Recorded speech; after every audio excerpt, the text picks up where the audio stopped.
experience na sobrang happy kasi ako pag umuwi ako ng province, nagba-volleyball clinic din talaga ako and sobrang saya ko na from the beginning ng Spike and Surf, kasama talaga ako ni Ate Chami and now na-invite yung buong team na sobrang sarap sa pakiramdam as a player and especially yung coach namin, kasama pa namin and the management na hindi lahat ng team ay nagbibigay at naglalaan talaga ng opportunity para mag-reach out sa mga aspirants and with that, yun yung parang pinaka legacy na maiiwanan namin dun sa mga bata, lalo na kung sila for the future is magiging kagaya din namin. Sa pakiramdam na dati, inaay mong kayo makakita ng mga player, pero that moment kami ang pumunta sa mga players at nag-inspire sa kanila. Iba ang dating na kami ang nag-reach out. With that experience, sobrang nare-reminded kami na ang blessed namin na we are in this situation right now na we are in our profession, passion talaga namin na minsan nakakalimutan natin na we are blessed of where we are right now. And sometimes, nalaliglag natin na kung where you are right now is pinapangarap pala talaga ng iba.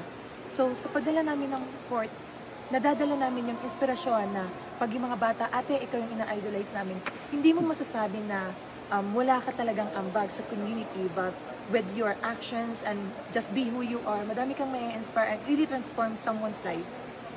Yes, kahapon we are also invited by Mami Chi, yung 3 teams niya, dun sa, kami sa team niya sa Holy Trinity pumunta. And with that, malaking bagay kasi kinakategorize or ginugroup kami ni Coach and we see that experience as a team bond na din, teamwork sa lahat ng team. And yun nga, hindi lahat nakaka-experience ng ganun. And to share our knowledge, haba ng pasensya.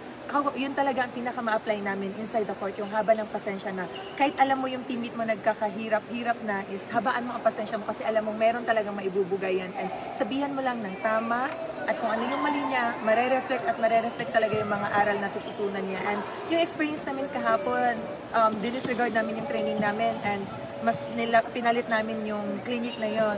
I think baon namin yon for the next games dito sa PBL season namin na we are very blessed and we have this team right now na nagkaroon na kami ng team bond and different experience na madadala talaga namin na yung teamwork na yon is pwedeng magpuno sa amin para we can perform well for this coming tournament sa PBL. Mga rookies kayo, so paano nyo sila tinutulungan na makapag-adapt din sa system ng team? Actually, parang baliktad. Kami yung tinutulungan ng rookies.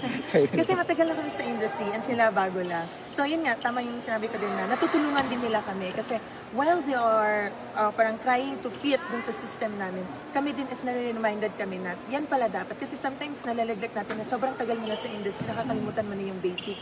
And sila kakaparating pa lang, kaka-implement pa lang namin sa kanila nung ano talaga yung sistema namin, is parang napupulido din kung anong meron kami na system ngayon. And we are very happy na may mga bago na kasi nga, it gave us also, ako matagal na ako dito and I'm in my almost 30s na. So nare-reminded na ako na age is just a number. So motivated enough para mas physically fit and mentally fit to perform well kung kailangan talaga na coach yung service ko as a player. System ni coach is very different from the Philippine coach na meron tayo. Noon na Japanese nga siya and barrier yung communication din, yung language natin. And we learned a lot from him na knowing na ikaw Filipino, sanay kang okay mag-adjust yung coach yun. So ang nangyari is, mayroon kaming team na work na kami mismo ang team nagkakaintindi and we rely on that sa coach. Hindi siya individually na ako player, mag-aano kay coach, mag-a-adjust. So kami lahat team nagkaisa and then we have this middle kung ano kami mag-systemize kami dun sa kung ano yung gusto niya talagang ma-commit with the team goal talaga. And we are very blessed also yung mga sistema dinadala ni coach is na-adapt namin and we are very blessed na for a long run is madadala talaga namin as mapapasa namin sa mga bata, lalo na yung sa kanya pag 3 hours na training, bibigyan lang kami ng onting segundo na break and if you need it, mag-break ka sa'yo. Hindi yung parang, okay, break, everyone mag-break. Sa kanya, work is work and this is your job, treat it well. Well, pag wala ako sa court, I'm everywhere. So I love doing community service, reaching out with the kids. I have this orphanage na pinupuntahan ko and ako is parang I'm very blessed na blessing in this case pagiging volleyball player ko. So as much as I can, if I have time, I reach out to the kids and tinutulungan ko sila, kung ginaguide ko sila, kung ano yung magiging future nila, not in sports, but different aspects. So anong pwede ka in your life. So ako, nagtatry ako mag-reach out sa mga friends na can help also with ginagawa ko ngayon to reach out sa mga kids para mas mag-guidance sila. And yung mga kakilala ko naman is tinatry ko mga ipag-communicate if I have free time dito sa volleyball. Kasi I believe life is ball, pero if you have your time to reach out, friends, family, and to gather new friends, I think your experience here inside the court will also help them if you will share them to them, and sila din mismo nagsishare din sa iyo. It's a give and take from this industry of volleyball and sila outside from volleyball. About sa pageant naman. So, magtuturo ka din ba in the future? Right now, nag-stop ako sa volleyball, di ba? And ang daming na-reflect nung nag-stop ako ng almost a year and then nag-F2 ako.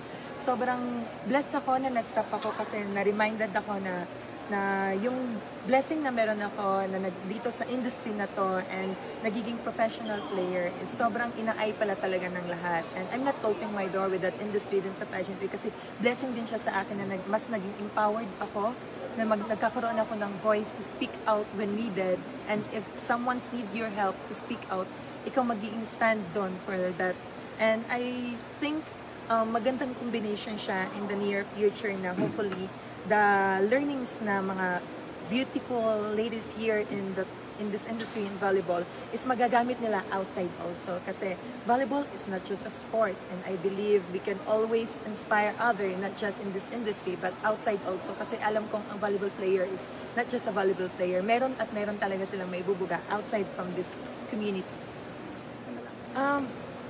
To everyone, lalo na yung sa PVL fans, Petrogas fans, sa volleyball fans, aspirants and everyone, nag-aay pa rin na suportaan kami. Sana tuloy-tuloy pa yung support nyo, and let's make the volleyball industry here in the Philippines a legendary na we can unite everyone, and with this sport, we can always help each other, and sobrang fun ng volleyball na to. Tulong-tulungan tayo, and especially with the volleyball tour and clinics, we can reach out many more aspirants para mas magiging big yung volleyball natin.